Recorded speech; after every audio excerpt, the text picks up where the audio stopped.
Hello, my name is Anja Brunstrup, and I'm a scientist working at EFSA in the area of nutrition. Today I'm going to talk to you about what we do at EFSA with respect to dietary reference values. An apple a day keeps the doctor away.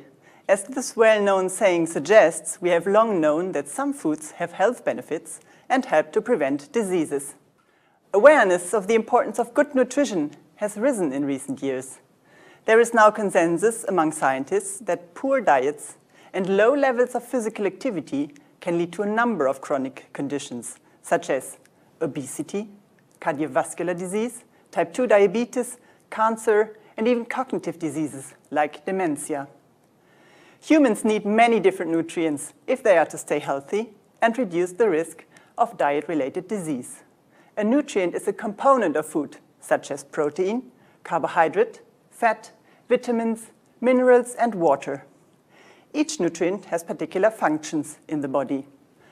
Energy providing macronutrients, such as carbohydrate, fat, and protein, are needed in relatively large quantities.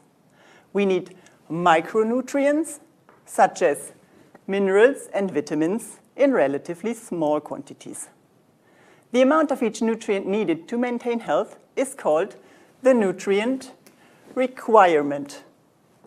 It is related to a person's age, gender, level of physical activity, genetic background, dietary pattern, and physiological status such as pregnancy.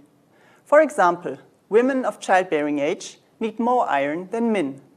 Also, some people absorb or utilize nutrients less efficiently and so have higher nutrient requirements. For example, vegetarians take up iron less well from the diet than people who eat meat, and thus vegetarians need more iron in their diet. All this information is taken into account when setting dietary reference values. Dietary reference values are nutrient intake values derived to protect people's health. They state the amounts of macro and micronutrients that should be ingested by healthy people, from infants up to the elderly. EFSA's nutrition experts have set dietary reference values for the intake of carbohydrate, dietary fiber, fat, protein, energy, and water by European citizens. For example, they concluded that a daily intake of 25 grams of dietary fiber is adequate for normal bowel function in adults.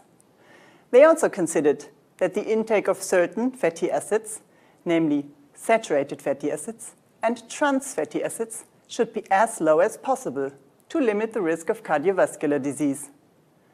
So how do EFSA's nutrition experts tackle this task? Based on published scientific literature, they assess the relationship between intake of a nutrient, the nutrient status of the body, and the relation to human health. Their aim is to identify a suitable indicator for the nutrient requirement. This can be a nutrient intake linked to prevention of a deficiency disease, a function of the body, or protection from a non-communicable disease such as cardiovascular disease.